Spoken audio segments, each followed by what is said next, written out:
Olá, amantes da ornitologia. Sejam bem-vindos ao canal FOB.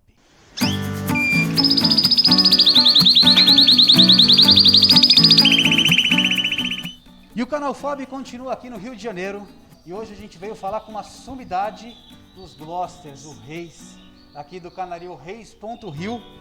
E vamos ver quanto conhecimento, quantos anos de criação, Reis? Só 38. Só 38. Eu espero viver mais, para poder somar, chegar aos meus 50.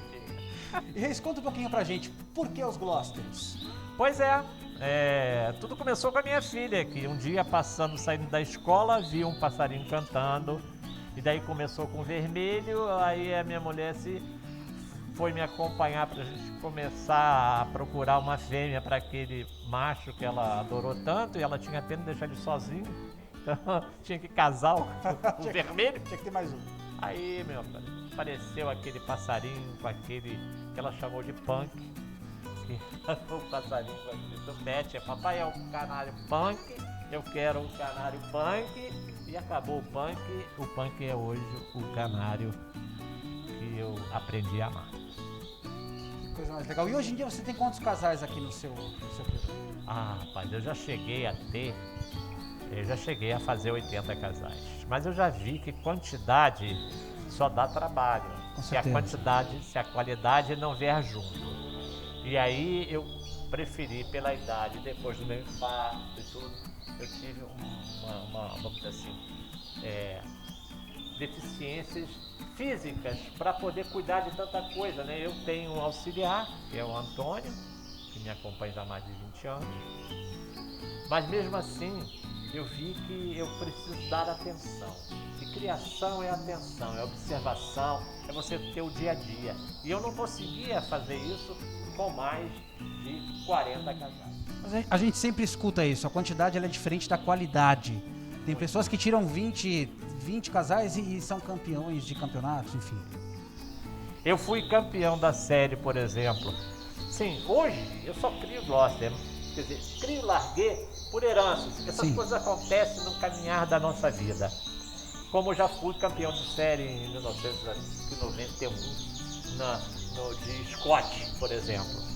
Porque, acima de tudo, tem duas coisas que você tem que estar atento na tua criação para melhoria. São as experiências que você faz, por exemplo, aqui que eu estou fazendo com raça não definida. Sim. Não tem nenhuma pretensão de dominar a cor canela. E a experiência desse ano está em cima dos canelas, né? Mas não com Gloster. Com Gloster eu faço feijão com arroz, com aquela receita que acompanho para conseguir o melhor. Eu quero ser o melhor homem na questão da consideração da sociedade, dos meus amigos, e ter o melhor Gloster para poder ser apreciado. Então, esse aí é o grande desafio. O resto é acessório para você conseguir o seu objetivo no fim. Então você não pode só criar Gloster e não conhecer de empenação. Você tem que conhecer mistura de cores, o que ocorre, a presença ou não de melanina e assim por diante. Então, se você não tiver a miscigenação do conhecimento de qualquer ramo de atividade para conseguir seu objetivo, você é um cara fora da curva. E Reis, o Gloster é uma das raças com mais classes nos concursos. Positivo. Para um criador iniciante, o que é ideal para começar uma criação? Ele tem que começar no beabá. O beabá chama-se verde, melânicos. Criador de porte, seja de que raça for, porque eu posso dizer porque criei outras raças. Sim. E se não tiver melânicos no seu plantel, ele não chega a lugar nenhum. Porque então esse é o pontapé inicial para começar uma criação de Gloster, são os canários melânicos. Porque, o lipocrômico é bonitinho. Quando eu falo lipocrômico, para quem não entende, é o canário todo amarelo, todo branco, né? Com uma pinta ou não, pintados ou não. É muito bonito. Mas se ele não começar a dominar pelos melânicos, ele não vai. O nível de dificuldade, de complexidade no acompanhamento genético e fenótipo da cor é muito grande. Claro, com certeza. Entendeu? A gente está numa época específica do ano que é a época de reprodução das aves. Em plena época de reprodução.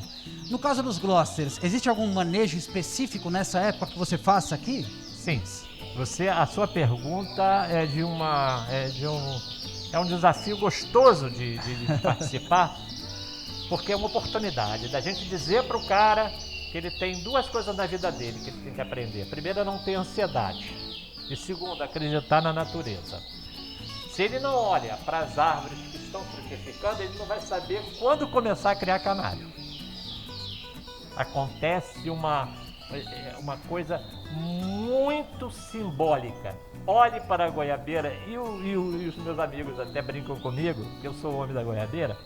Quando a goiabeira começa a florir, eu digo, está na hora de eu fazer os meus casais a namorarem os Gloster. O Gloster, ele não fica pronto na mesma medida que fica o roller, o Haas Roller, ou canário de cor. Ele tem um retardo. Eu tenho conhecimento com meus colegas que criam o frisado parisiense, que os frisados parisienses não ficam prontos para acasalamento no mesmo mês de agosto como fica o Gloster. Essa época da primavera, iniciando a primavera, os Glosters estão começando, e você vai ver lá, já tem plaquinhas já com vermelhinho, né, que eu uso placa para cima, com filhote. Então o Gloster, ele tem um retardo natural. Não bote culpa no seu passarinho, saiba, contenha a sua ansiedade, porque o Gloster é um canário que tem essa característica, ele custa mais tempo para ficar pronto ao acasalamento. E você muda a alimentação nessa fase, Reis? Não. Você tem que cuidar dos pássaros reprodutores o ano inteiro.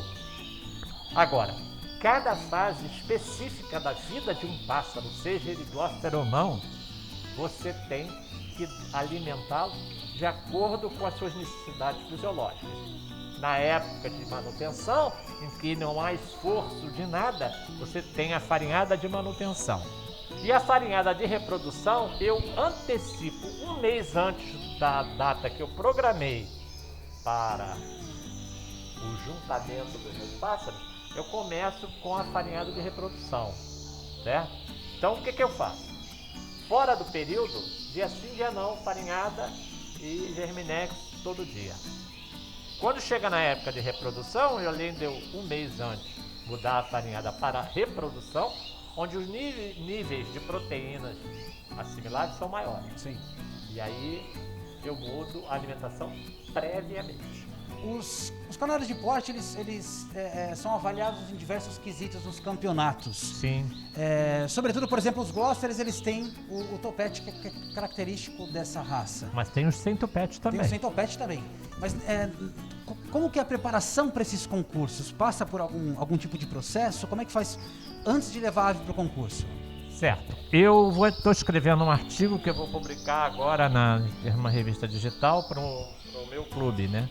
Que eu fiz uma palestra sobre esse assunto, chama-se inventário. Certo. Você é obrigado a fazer 3 inventários ao ano, porque o Gloster também tem uma outra característica, que não é só do Gloster, mas do canário de porte, ele costuma ficar muito tempo para ficar pronto. Ou seja, a troca de penas no Gloster, ele só chega à perfeição com 6 meses de vida. Então, você faz um primeiro inventário depois de nascido, você sabe que o filhote troca de pena de ninho, né? Mas na primeira logo você vê os canários que estão fora da curva. O que é fora da curva? Por exemplo, lá no brasileiro exige que o Gloster tenha tende a 11 centímetros de comprimento. Então se eu tenho filhote com 12 centímetros, cara, eu não tenho que ficar com isso no meu plantel. Eu tenho que dar para amigos. Sim. Né? Botar no descarte, vender a, como se diz, a lote. Sim.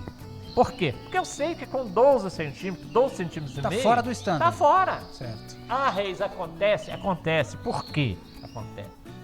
Porque você, muitas das vezes, faz uso de um canário recém-importado, ou mesmo que você pegou com um amigo seu, E ele estava fora do tamanho. Você vai trazê-lo ao tamanho do Gloucester com a fêmea. O Bissoli, você se entrevistar ele, também faz a mesma coisa. Sim, com certeza. Né? Então, para chegar a esse tamanho, você tem que fazer o cruzamento. Então, você tem, no processo da lei de Mendel, tal, você tem um aproveitamento de 25% da filhotada. O que você faz com os outros 75? Os outros 75 estão um ponto fora da curva, tem mais de 11 centímetros.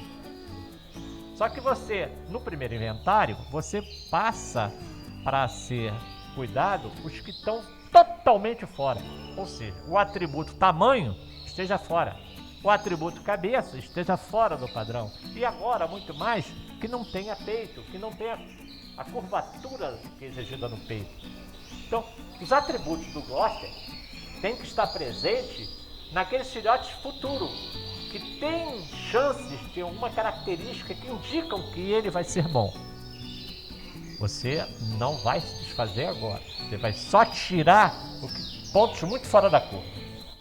Esse você deixa separado. Mas se ele mantém algumas características desejáveis, por exemplo, um canário que está um pouco maior, mas que ele tem um peito perfeito, um topete perfeito, essa genética ainda pode contribuir para um bom filhote? Pode. No segundo inventário, ele vai estar presente. Você pode pegar ele e analisar entre que está aí nesse grupo, onde o tamanho foi prejudicado, mas tem as virtudes. Você está num time segundo. Entendi. Teu segundo você não vai vender. Você vai ficar com ele dentro do teu canaril. Porque tu pode fazer o chamado casamento compensatório. Perfeito. O que é o casamento compensatório? É aquilo que está ponto fora da curva. Mas você não tem isso no mercado. Você não tem o cabeçudo, o peitudo, a empenação maravilhosa.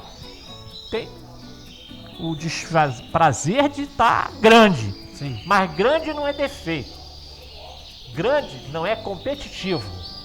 Mas ele pode ser um grande cabeça de chave de um plantel, casalados com fêmeas que vão lá dar sua forma, sua beleza, sua graciosidade em canários de menor tamanho.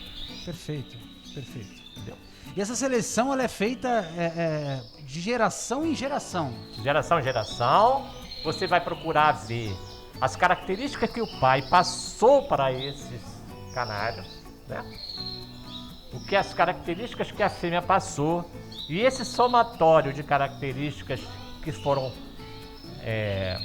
impressas no filhote, nós vamos chamar de características de homozigoto. Certo. Né? Então, essas características homozigotas vão estar presentes nesses filhotes. Isso é uma relíquia, é um ouro. Você, criador de porte que tem isso na mão, que conhece isso, você fica bobo. Não vai se desfazer. Né? Lógico que não. Você vai ficar tão feliz quanto aquele canário que vai para o concurso. Canário de concurso é uma coisa. Põe isso na cabeça. Não jogue fora coisa boa. Por isso é que deve fazer 3 inventários. Um, que vai ocorrer nos meses mais ou menos de fevereiro para março, para você ter uma avaliação. Não adianta querer criar até o mês de fevereiro, você vai esgotar a fêmea, vai esgotar toda a sua criação, todo o seu plantel. Cria até dezembro. Já está de bom tamanho. Quando chegar em fevereiro, você faz uma prévia. Porque também o canário não tem tempo de vida, 4 meses ele não fez nada, ele vai começar a mudar de pena. Tu vai fazer o quê? Você vai condenar uma coisa que pode ser a maior maravilha do mundo.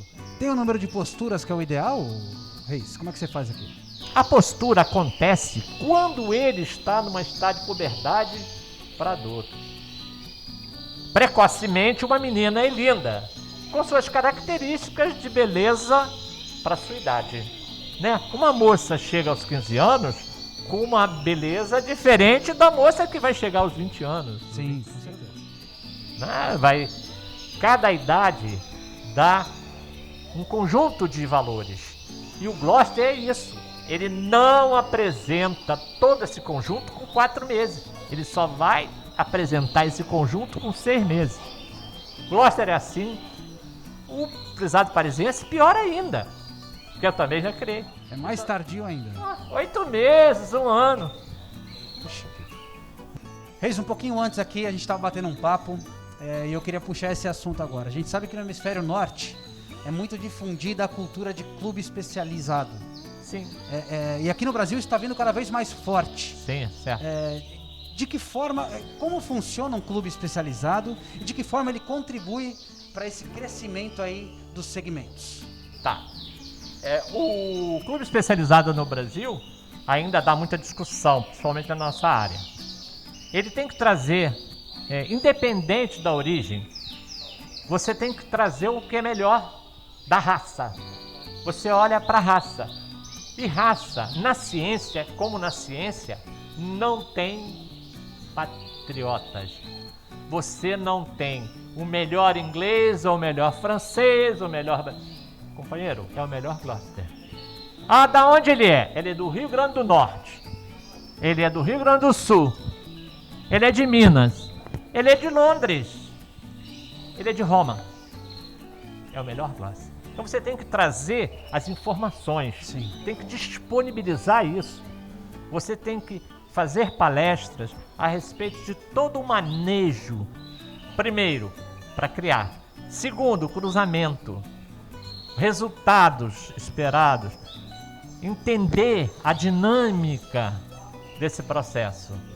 Então isso você só vai encontrar com pessoas que falam e têm as mesmas intenções. Com certeza. E aí é o clube especializado que vou conversar com Felipe Brito, bicampeão mundial do Hemisfério Norte. Vai conversar comigo porque ele conhece o Reis, que cria Gloucester e tem paixão por Gloucester, porque ele é apaixonado por Gloucester. Sim. Então isso me dá uma liberdade para conversar com pessoas que gostam das mesmas coisas que eu. Lógico que eu vou conversar muito bem com o Paulo Viana, que gosta do Yorkshire. Eu vou conversar com outros que gostam de outros pássaros. Mas eu vou conversar com muito mais liberdade de pessoas que gostam das mesmas coisas que eu. Esse é o primeiro ponto. Segundo, é que nós vamos buscar em fontes aonde criam Gloucester. Falar com René Alcema, catedrático de... na área de ciências de reprodução, né? Na Holanda, que só cria Gloucester e Norwich, mas Gloucester é o foco dele. Então essas pessoas, elas passam a ser, o limite geográfico dela não é a Holanda, preste atenção, não é a Inglaterra, não é a França, o limite dele chama-se todos que gostam de Gloucester. Perfeito. E acaba contribuindo então diretamente para esse segmento, para a raça. Não importa, é a raça. Tá? Tira a divisão de Brasil. Aonde entra a FOB? A FOB entra como facilitadora desses clubes na realização dos grandes eventos de encontro das pessoas que amam a mesma coisa. Claro. Então, a FOB tem hoje clubes especializados em Yorkshire, raça espanhola, Fife Fãs, Alecrim português se formando, né? E o Gloucester Clube do Brasil. Perfeito. Existe muita discussão, o Brasil, a federação, hoje se abriu muito. Sim. Né? Ela, hoje nós estamos aqui, não vou rasgar seda porque você está do meu lado, não, me entrevistando. A FOB abriu a comunicação para que a gente se expressasse, pudesse falar das nossas paixões, das nossas queixas e nossos elogios. Então quero elogiar você por estar fazendo esse trabalho e me dando essa oportunidade. Eu esperei 38 anos para fazer isso. Poxa vida, que legal, que legal. Bota isso na cabeça. Mas eu vou te falar uma coisa, Reis, quem ganha somos nós, é o pessoal que está em casa aqui assistindo esse vídeo. Perfeito. Você consegue compartilhar todo esse conhecimento aí de 38 anos de criação. Perfeito. Com quem está em casa ali sentado pensando em começar uma criação, Reis. Olha, os primeiros livros escritos no Brasil sobre criação de canário é de também um grande criador de Gloucester. Ademir Eugênio Lopes foi meu grande professor. E uma vez eu botei... Vou contar essa história porque ela é uma emblemática na FOB. A minha canária, eu botei à venda uma canária intensa. E tinha um macho intenso. E não tinha canária para cruzar com ele. Um canário intenso de sem tupete. E a canária era intensa, pintada, sem topete. Eu botei essa canária à venda. Aí o Ademir chegou perto de mim e disse assim: Reis, tu tá louco? Eu falei, por quê? Presidente do meu clube, eu garotão, ele mais velho que eu. Tinha mais autoridade que eu sobre o assunto. E aí o vice-presidente, que era o seu Darcy, virou e disse assim: Reis, essa canária é linda. Eu falei, não é, cara, ela é... Não é essa coisa, eu tenho canárias melhores. Ele falou assim: Reis, aproveita essa canária, tira essa canária, não bota ela para vender. Foi a melhor conselho que eu vi na minha vida. Então, porque eu ouvi o conselho de uma pessoa que conhecia mais do que eu fui campeão mundial. Puxa vida, que história linda.